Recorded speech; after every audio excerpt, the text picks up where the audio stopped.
25강 계속 진행하겠습니다. 우리 5절 53페이지죠. 송금과 송금을산입인데요. 여기서는 이제 접대비와 기부금을 주로 다루고 있습니다. 접대비하고 기부금은 전통적으로 계산 문제만 나오는 챕터고 말 문제는 아주 가끔 나오고 있죠. 그래서 말 문제에 나오는 것들만 간단하게 요약하는 걸로 마무리하겠습니다. 챕터 5.1의 접대비인데 일단 1단계에서는 접대비의 총액을 확정시켜야죠. 양가로 1번의 접대비 범위 파악인데요. 반가로 1번 접대비 포함. 동그라미 1번 종업원 단체가 법인인 경우의 복리시설비는 이게 법인끼리의 거래가 되므로 법인 대 법인의 접대가 돼버리고요. 종업원 단체가 법인이 아닌 일반적인 경우는 그 종업원 단체도 어차피 회사 안에 어떤 특정한 사무실에 이렇게 현판 하나 걸어놓고 거기에 노조 단체라든지 종업원 단체가 자리하고 있을 테니까 회사 내 격리의 일부로 보죠. 그 노조 사무실에 TV 같은 걸 증정하면 TV는 직기비품이니까 회사 내부 직기비품이 잡힐 것이고요. 그 사람들한테 이제 밥을 사주면 복리후생비로 잡힌다는 그런 뜻입니다. 동그라미 2번에 접대비 관련 매입세액 불공제액과 사업상 증여에 대한 매출세액. 이게 뭐 계산 문제는 아주 많이 나오는데요. 남한테 공짜로 뭐 100원짜리 물건을 주면 상대방한테 10% 매출부가세를 책임지라고 할 수가 없으니까 내가 10%의 사업상 증여에 대한 매출세액을 내게 되는데 이것도 접대비에 해당하고요. 또는 접대비 관련 매입세액 불공제액. 이거는 이제 주로 매입세액 불공제는 우리 부가세에서 나오는 토픽이긴 한데요. 이것도 같이 접대비로 총 잡히게 됩니다. 3번에 보면 약정에 의한 채권 포기액 중 거래관계 개선 목적 포기. 이거 나름대로 중요하죠. 내가 이제 100원이란 금액을 포기했는데 그게 거래관계 개선 목적. 이거라도 포기해주면 뭐 다른 것들이 더 빨리 들어온다거나 아니 어쩔 수 없는 업무 관련성이 없으면 기부금이고요. 채권의 수를 위한 불가피한 포기. 그러니까 이거라도 포기하면 다른 게 더 빨리 들어오겠지라고 생각하면 대손금 인정이 되고 채권 포기를 통해서 특수관계인에게 이익을 분야한다면 부당행위인데 이제 그게 아니라 거래관계 개선 목적으로 포기를 하면 그게 접대비가 됩니다. 그러니까 채권을 포기를 잘해야지 채권 포기를 잘 못하면 무려 4개의 계정이 잡힐 수 있는 거예요. 접대비, 기부금, 대손금, 부당행위인데 우리는 수업 목적으로 이제 이 포기가 어떤 목적인지를 우리한테 사실 판단하라고까지는 문제가 안 나오니까 단순히 구분하시기를 거래관계 개선 목적 포기면 그냥 접대비고 업무 관련성이 없으면 기부금, 그 다음에 나머지 채권의 수를 위해서라도 빨리 그냥 일부를 포기해주면 대손금, 그 다음에 채권 포기를 통해서 특수관계인에게 이익을 분의하면 부당행위가 되는 거죠. 반가로 2번은 접대비의 불포함인데요. 동그라미 1번 사적 용도로 지출하는 것은 당연히 접대비에 들어갈 수 없고 동그라미 2번 판매장려금 가로 열고 사전약정 여부에 관계없이 전액 일반 송금이라고 되어 있죠. 이것도 과거에 함정으로 많이 나왔는데요. 사전약정이 있으면 문제가 없고 사전약정이 없으면 뭐 문제가 된다고 사람들이 오해할까봐 그런지 사전약정이 있든 말든 이건 전액 송금이 됩니다. 사전약정 여부랑 무관합니다. 동그라미 3번 광고 선전 목적으로 불특정 다수 대상에게 견본품, 달력, 수첩, 부채, 컵 등을 주면 이건 전액 송금이죠. 우리 예를 들어서 점심이나 저녁 먹으러 우리 학교 앞에나 아니면 학원 앞에 이렇게 식당에 가면요. 식당에 이렇게 물통 있잖아요. 여기에 이제 뭐 참이슬 같은 거 써있고 뭐 이러겠죠. 이거 참이슬 만드는 회사가 이런 식당에다가 접대한 건가요? 아니면 뭐 광고 선전한 건가요? 어떻게 된다고 생각하십니까? 엄밀히 말하면 이것도 물통으로 참이슬 회사가요. 모두한테 주는 게 아니고 자기 수를 먹어주는 이런 음식점에만 주니까 일종의 접대죠. 근데 제가 물통으로 접대한다는 소리는 처음 들어보네요. 왜냐하면 이 물통이 한 건당 10,000원이 넘지 않으면 접대비가 안 되거든요. 근데 이게 만약에 고급 물통이어서 한 통당 15,000원이라고 쳐요. 그러면 이 받는 식당 기준으로 1년에 30,000원 이상만 받지 않으면 여전히 접대비가 되진 않습니다. 한번 읽어보죠. 광고 선전 목적의 불특정 다수 대상 견본품, 달력, 수첩, 부채, 컵 등인데 전액 송금이라고 되어 있죠. 혹시 이렇게 특정인에게 이 식당에게 어떤 종로에 있는 식당에게 특정인에게 증정한다면 연간 30,000원 이하일 때는 역시나 전액 송금이고요. 혹시나 1인당 연간 30,000원을 초과한다면 그것도 이 한 건당 10,000원이 넘어갈 때만 접대비가 되니까 이런 달력이나 수첩이나 부채, 컵으로 접대비가 잡히기란 여간 쉬운 일은 아니겠죠. 양가로 이번에 현물 접대비인데요. 예를 들어서 국순당이 백세주로 거래처에 접대를 하는 거 맥시멈 장부가와 시가입니다. 제가 기본 강의에서도 항상 얘기했지만 이 얘기가 실은 제 얘기거든요. 제가 예전에 국순당 백세주라는 회사를 감사했었는데요. 여기는 지금도 기억나는 게 감사가 끝나고 항상 마지막 날 이제 집에 돌아오거나 사무실 돌아오려고 하면 거기 있는 대리님이 꼭 저한테 이매기사님 키를 좀 주세요라고 해서 꼭 제 차 키를 받아가거든요. 저는 이제 그 이유가 뭔지 알면서도 아니 키는 왜 달라고 하실까요? 이렇게 농담으로 얘기하면 이제 집에 갈 때 트렁크에다가 그냥 백세주를 이렇게 가득히 실어줘가지고 막 차가 안 나갈 정도로 무거웠던 적이 많이 있는데 이게 이제 전형적으로 국순당의 백세주로 현물 접대를 하는 거죠. 이거는 언제나 맥시멈 장부가와 시가로 가고 있습니다. 말 문제 위주로 해서는 그 밑에 있는 사례까지는 공부하실 필요 없으니까 맥시멈 장부가와 시가라는 것만 기억하시면 되겠네요. 그리고 다음 페이지 양가로 3번에는 귀속 시기 확인인데 접대비는 언제나 발생주의로 갑니다. 우리 이따가 배우실 접대비와 친구인 쌍두마차인 기부금은 현금주의인 거 알죠? 원래 모든 회계 처리는 그러니까 세법 말고요. 모든 회계 처리는 접대비로 가는 게 원칙이지만 기업 회계에서마저도 기부금은 현금주의로 가는 게 맞겠죠. 그 이유는 제가 나중에 설명드리겠지만 지금은 단순하게 접발기현, 접대비는 발생주의, 기부금은 현금주의입니다. 접발기현. 제가 공부할 때 이렇게 앞글자 따서 외웠는데요. 별 뜻은 없지만 저는 그냥 접발기현으로 외웠었어요. 이건 너무나 중요하고 기본적이니까 꼭 외워두시기 바랍니다. 거기 나오는 사례 1번, 2번도 말 문제가 아닌 계산 문제를 대비한 접대비 발생주의 회계 처리가 있으니까요. 시간이 없는 분들은 지금은 보실 필요가 없겠습니다. 55페이지를 보면 이점의 2단계는 증빙불비 접대비인데요. 양가로 1번에 법정 증명서류 이외의 증명서를 수취하면 만원 또는 경조금은 20만원이죠. 20만원을 초과하는 경우 직부인으로 전액 송금 불산임이라고 되어 있고요.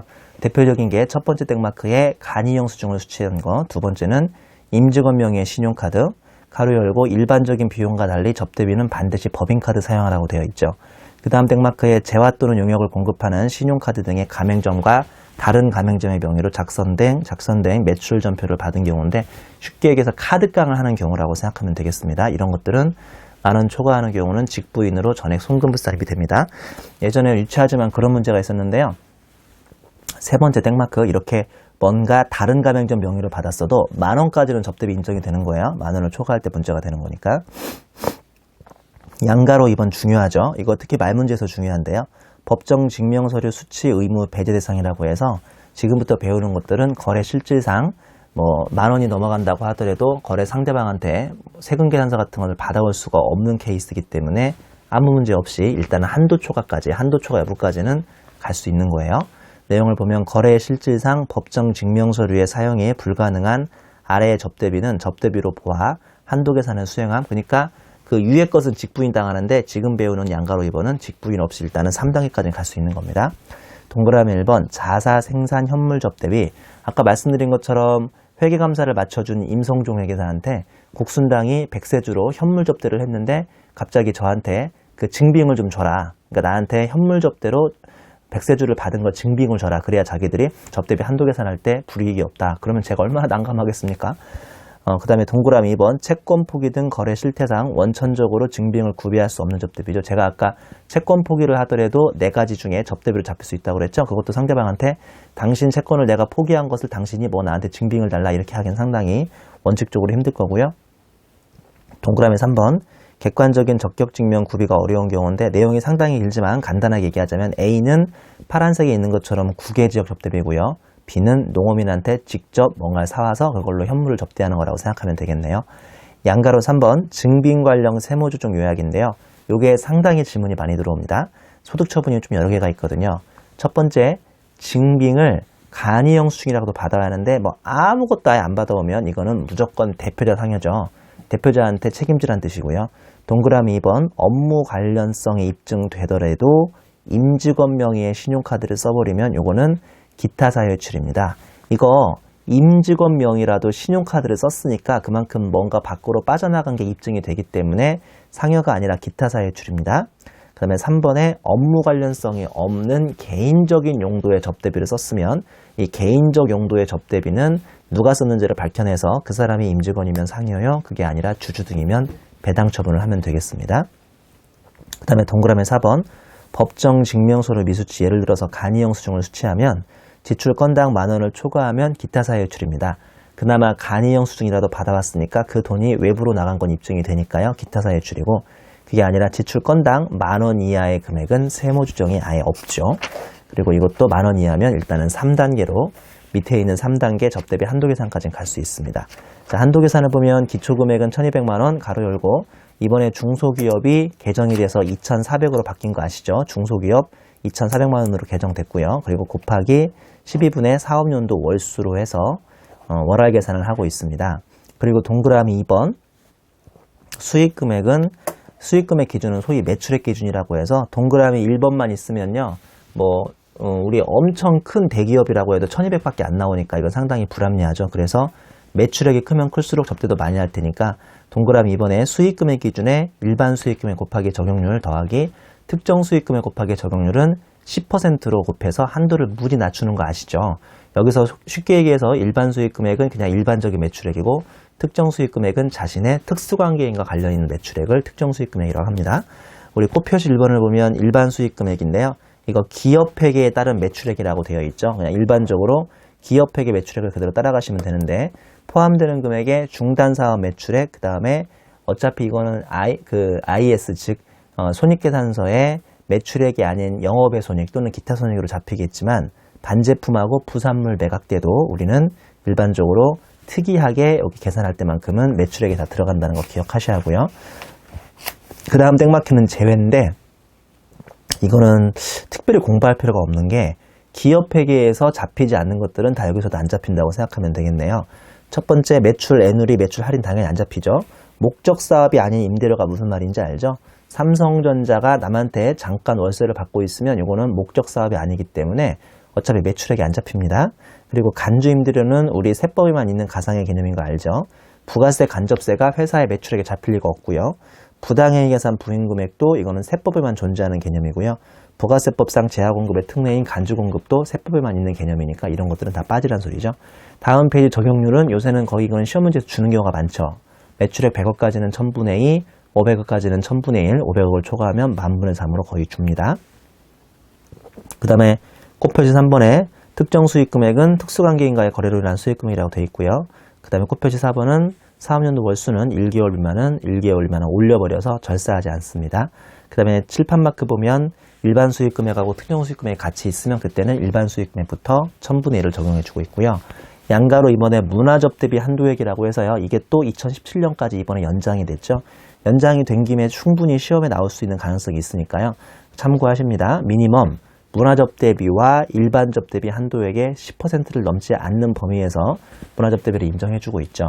과거 기출문제들을 풀어보면 대부분 문화접대비보다 일반접대비 한도액의 10%가 더 작게 나와서 이 문화접대비가 다 인정되진 않고 일반접대비 한도액의 10%에 걸리게끔 문제들이 많이 출제됐었습니다.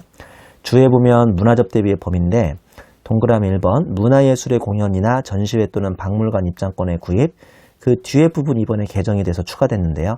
문화예술 관련 강연의 입장권 구입까지도 일단 문화접대비 한도액에 들어가고요. 그 다음에 동그라미 2번 체육활동에 관람을 위한 입장권의 구입 3번 비디오물, 음반, 음악, 영상물, 간행물의 구입 그 다음에 동그라미 4번 문화체육부 관광부 장관이 지정한 문화관광축제의 관람 또는 체험을 위한 입장권, 이용권의 구입 등도 문화접대비에 다 범위에 포함이 되고 있습니다.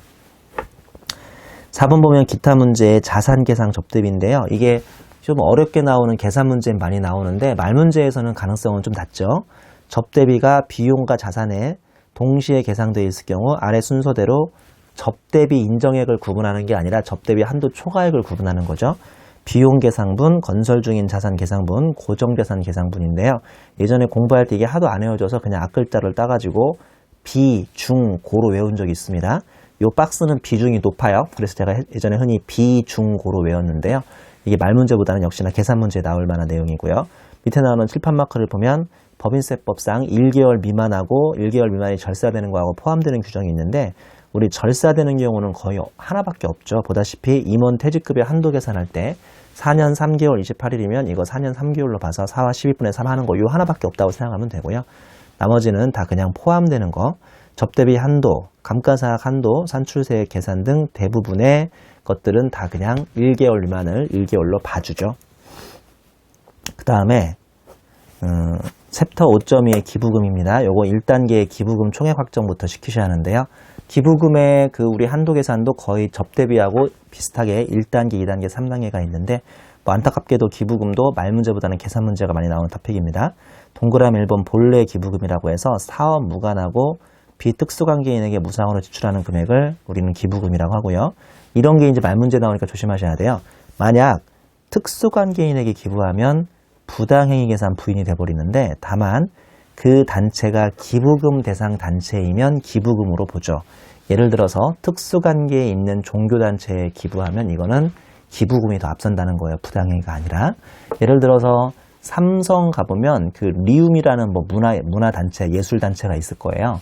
이거를 삼성 계열사들이 다 십시일반으로 도와주고 있을 텐데요. 이렇게 하면 자신의 특수관계인에 해당되니까 특수관계인에 대한 부당행위가 되는 게 아니라 그게 문화예술단체로 인정만 된다면 기부금으로 인정이 됩니다. 이렇게 우리 왜 그 대기업마다 이렇게 기부금 단체가 다 있어요. 그런 것들로 대기업들이 서로 같이 계열사에서 도와줘야 이게 운영이 되지, 잘 운영이 되지도 않거든요. 당연히 이런 것들은 부당행위로 보는 것보다 기부금으로 봐줘야 서로서로 계열사 안에 있는 회사들이 서로 도움을 줄 겁니다. 동그라미 이번에 의제기부금 내용 중요하죠. 특수관계 없는 자에게, 왜냐하면 특수관계 있는 자한테 이렇게 해버리면 부당행위에 해당이 되니까요. 특수관계 없는 자에게 정당한 사유 없이 자산을 정상가액보다 고가로 양수하거나 저가로 양도함으로써 상대방에게 이익을 분여하는 경우 이걸 의미하고, 여기서 정상가액은 플러스 마이너스 30%를 의미하죠. 그러니까 30%까지는 남한테 고가로 양수할 수도 있고 저가로 양도할 수도 있는데 그걸 넘어가면 그때부터는 이제 의제기부금에 걸리는 거죠. 거기에 주에 보면 의제기부금과 부당행위 계산 부인 비교인데요. 일단은 의제기부금은 거래 상대방이 특수관계 없는 제3자, 여기에 비해서 부당행위 계산 부인은 특수관계인이고요. 기준금액은 의제기부금은 플러스 마이너스 30%까지 인정되는데 부당행위 계산 부인은 시가까지만 인정되고 시가를 초과하면 부인되는 거죠. 양가로 이번에 현물기부금 가로 열고 국순당이 백세주로 기부하는 게 현물기부인데요. 제가 국순당 백세주로 기부라고 하니까 좀 민망하네요. 왜냐하면 양로원이나 고아원에는 술로 기부할 수 없는데 제가 그냥 현물접대비와 비슷하게 따오다 보니까 현물기부금으로 국순당이 백세주를 기부하는 걸로 나와 있는데 이거는 장부가액이죠. 이제 이런 게 말문제 나올 수 있어요. 나오면요. 장부가액이라는 거 조심하셔야 하는데 거기 밑에 또 까칠하게 단이라는 단서가 있죠. 그게 비지정 기부금 단체이거나 아니면 특수관계인에 대한 지정기부금이면 이때는 현물접대비처럼 맥시멈 장부가와 시가로 가고 있습니다. 그 밑에 사례는 역시나 계산문제 위주의 사례니까요. 뭐 시간이 없으면 굳이 지금 안 보셔도 괜찮겠습니다. 58페이지 양가로 3번에 귀속시기 확인인데요. 현금주의죠. 요거는 현금주의입니다. 그러니까 기부금은 보통 일반적으로 현금으로 기부하잖아요.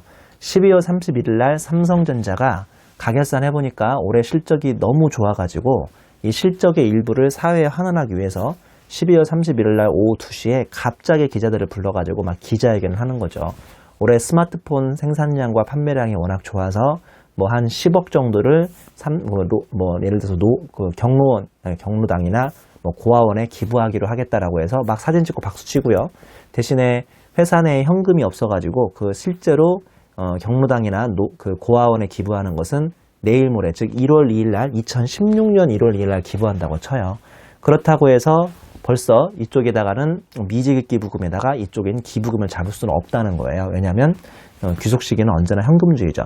한마디로 이 기부금은 여러분이 받는 고아 입장이라고 생각해 보세요. 그러면 아무리 삼성전자가 막 박수치고 사진 찍는다고 하더라도 이게 실제로 현금으로 들어와 봐야 자신의 기부금인 거 알 거 아닙니까?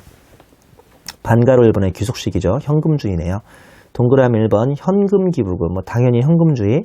만약 단기에 현금으로 기부도 하기 전에 미리 미지급 기부금을 계상해버리면 요거는 단기 기부금으로 인정이 안 되죠. 너무 기본적인 거니까 잘 기억하시고요. 이번에 어음지급 기부금은 결제일입니다. 이거 상대방한테 빤 맞겠네요. 기부를 어음으로 했어요. 그러면 어음은 보통 뭐 며칠 후에 만기가 있으니까 그 만기 되는 날이 결제일인데 상당히 빤 맞을 수 있으니까 조심하시고요. 동그라미 이번에 선급금, 즉 기부를 했음에도 불구하고 자산으로 계상하는 거죠. 이거는 실은 말도 안 되는 건데요. 이거는 이미 지급일에 속하는 단기 사업연도에 기속을 시켜야지 현금까지 나갔는데 차변에다가 기부금 안 잡고 선급금을 잡는 건 뭐 말이 안 되죠. 밑에 사례 2번에 그런 내용이 다 있습니다.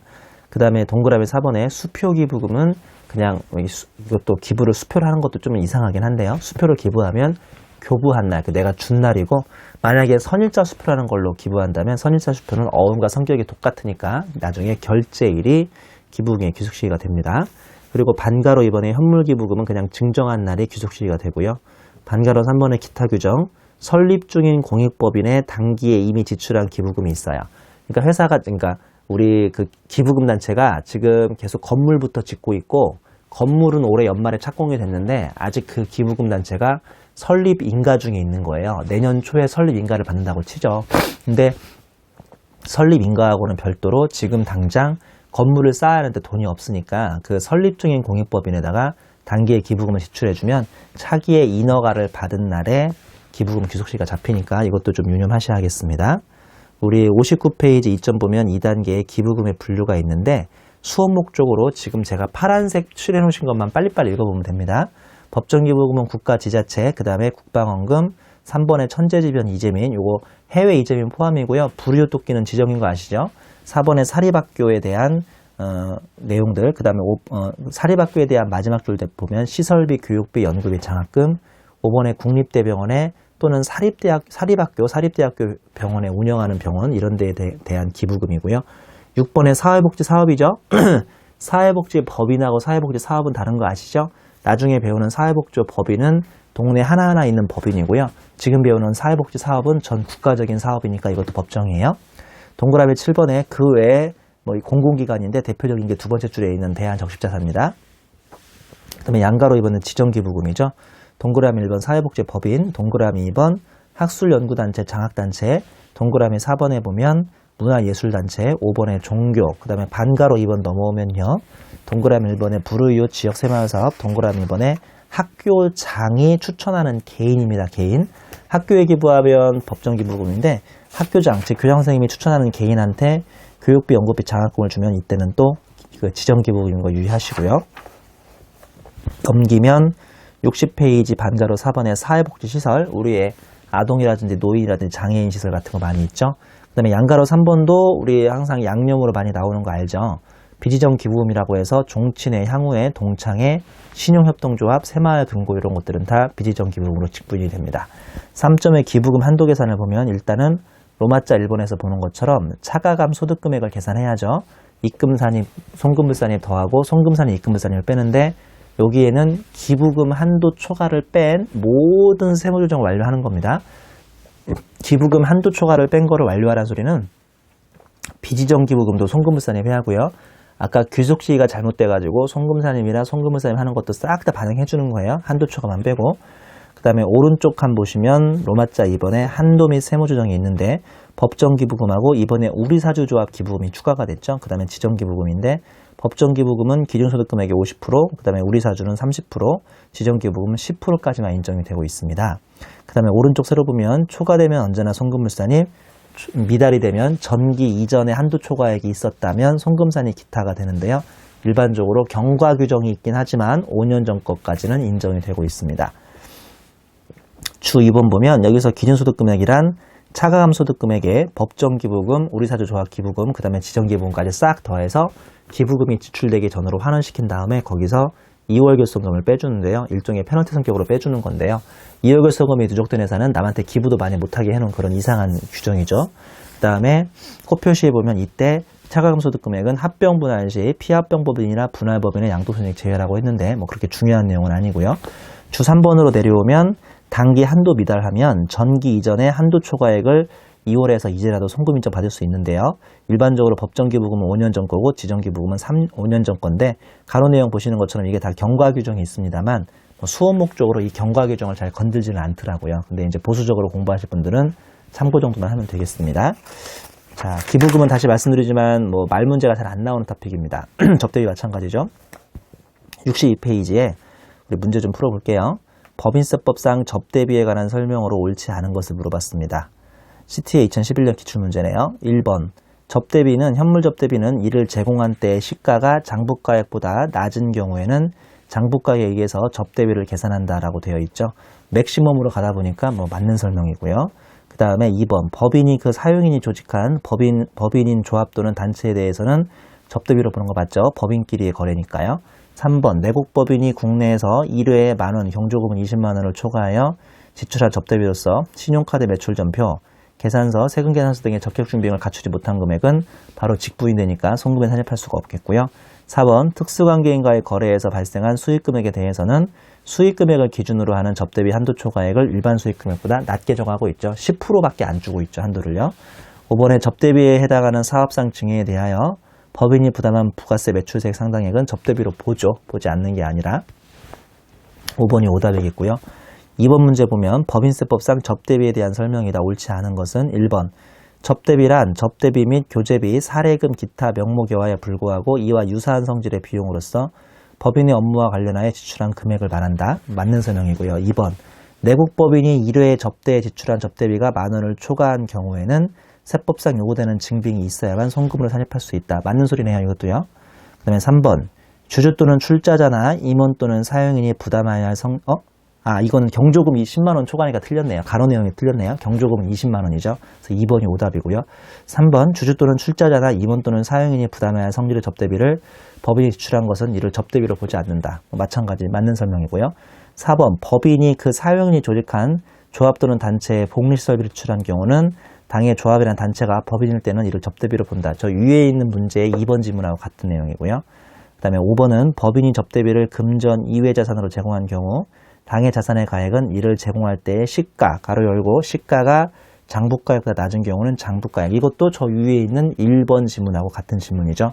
그래서 이제 2번에 가로에 있는 경조금은 10만원 초과, 이제 이 부분이 오답이 되겠습니다. 여기까지 해서 일단은 5절을 마치도록 하겠습니다. 계속해서 6절인데요. 손익의 귀속식이고요. 이 부분은 말 문제만 나오는 챕터죠. 말 문제에서 아주 중요한 챕터가 챕터 6과 챕터 7입니다. 손익의 귀속식이. 그러니까 챕터 6은 언제, 그러니까 지금까지 배웠던 입금과 송금을 기본 베이스로 해서 언제 입금이냐, 언제 송금이냐를 배우는 챕터고요. 챕터 7은 자산부채의 평가라고 해서 얼마, 그러니까 입금과 송금인 건 알겠는데 얼마로 잡혀야 하냐가 바로 이제 챕터 7이죠. 상당히 말 문제에서 중요한 챕터고요. 챕터 6.1에 귀속식이 일반론이라고 되어 있네요. 동그라미 일부 원칙 보면 기업회계는 발생주의 가고 있고 법인세법은 권리, 의무, 확정주의 가고 있는데요. 권리, 의무, 확정주의 자체가 모든 걸 해결해 주진 않기 때문에 동그라미 이번에 특례까지 가야 하는데 귀속 시기가 기업회계와 달라도 기업회계의 처리인 발생주의를 등을 예외적으로 허용하는 특례가 있다고 되어 있죠. 단, 미수이자 등은 다시 세법상의 귀속 시기를 따라야 함이라고 되어 있습니다. 이 문장도 참 과거에 많이 나왔었죠. 그러니까 기업회계와 달라도 별다른 것이 없으면 기업회계를 그대로 따라가죠. 별다른 게 없으면, 근데 수업 목적으로는 기업회계와 다른 별다른 것 위주로 공부하시는 게 맞고요. 자, 1점 내려오면 자산, 즉 재화의 판매 손익이 있습니다. 양가로 1번에 일반적인 자산, 재화의 판매 손익인데 동그라미 1번, 재고자산은 부동산을 빼고 인도기준이죠. 우리 가장 기본적인 게 항상 이거 인도기준입니다. 상대방한테 오늘 외상 매출을 한 다음에 이틀 후인 2016년 1월 2일 날 현금으로 결제받는다고 해도 일단은 딜리버리 인도만 해버리면 내가 해야 할 기본적인 업무는 끝나는 거고요. 동그라미 2번에 재고자산 이외의 자산이 대표적인 게 부동산인데요. 인사대소, 제가 이거 항상 강의할 때 강조하죠. 패스트, 가장 빠른 날, 패스트, 인사대소, 인도일, 사용수익일, 대금청산인, 소유권 이전 등기등록일. 우리나라에서는 부동산이 워낙 중요하니까 이 부동산 관련된 규정이 많은데 언제나 부동산의 귀속시기는 인사대소, 인도일, 사용수익일, 대금청산일, 소유권 이전 등기등록일 중에 빠른 날이에요. 인사대소. 그 다음에 동그라미 3번에 시용판매, 동그라미 4번에 위탁매매는 우리 회계월 때부터 워낙 많이 들어왔으니까 부연 설명하지 않겠습니다. 동그라미 5번에 매출 할인은 상대방과의 약정에 의한 지급기일이지 매출한 시점이 아니죠. 이거 얼마 전에도 설명했었는데 12월 28일 날 2에 10, 그 다음에 N에 30 조건으로 팔아버리면 판날부터 이원을 차감하시면 안 되고요. 나중에 그 사람이 정말 내년 1월 5일 날 10일이내 진짜 결제하면 그때 매출액에서 이원을 차감하는 거예요. 동그라미 6번에 보통거래 방식의 유가증권은 증권시장에서 증권시장 업무 규정에 따라 보통거래 방식으로 한 유가증권의 매매계약을 체결한 날이지 결제일이 아닙니다. 자, 그 다음에 주 1번도 중요한데요. 부동산 매매업의 매매목적용 부동산은 재고자산에 해당하더라도 세법에서는 재고 이외 자산의 규정을 따른다고 되어 있죠. 그러니까 우리 일반적으로 부동산 매매업이 가지고 있는 매매 목적용 부동산은 기업회계에서는 재고로 보거든요. 근데 세법에서는 그냥 재고 이외의 자산이라는 걸 따릅니다. 이것도 과거에 기출된 적이 있습니다. 그 다음에 주 2번에 대금 청산일에 어음을 받으면 어음이 실제로 결제된 날을 청산일로 본다고 되어 있습니다. 넘겨보시면 양가로 2번에 할부 판매인데요. 반가로 1번에 장기 할부, 원칙은 명목가치 인도기준, 특례는 기업회계가 결산상 반영한 경우 현재가치 인도기준, 회수기일 도래 기준을 수용한다고 되어 있죠. 반가로 이번에 단기 할부는 일반적인 원칙인 그냥 인도 기준으로 갑니다. 단기 할부는 말만 할부가 붙이 그냥 일반적인 단기 매출액으로 보고 인도 기준으로 가게 되겠습니다. 여기서 장기 할부의 정의가 나오는데요. 대금을 2회 이상 분할 회수하고 할부 기간이 1년 이상인 경우를 장기 할부라고 부르죠. 할부 기간이라고 하면 자산의 인도 기일이 아니라 자산의 인도 기일의 다음 날이죠. 다음 날부터 최종 부불금, 즉 최종 할부금을 지급한 기간까지가 1년을 넘어가는 걸 의미하고요. 그 다음에 이 주 2번이 진짜 요새 많이 시험에 나오고 있는데요. 중소기업은 기업회계 결산상 방법과 관계없이 회수기일 도래 기준으로 신고 조정이 가능하죠. 자, 다시 한번. 장기 할부는 세 가지 방식을 처리할 수가 있어요. 첫 번째, 일단은 명목가치 인도 기준입니다. 이 무슨 말씀이냐면 세법은 1950년대에 처음 만들어질 때 현재가치라는 개념을 전혀 몰랐다고 하죠. 현재가치가 워낙 어려우니까.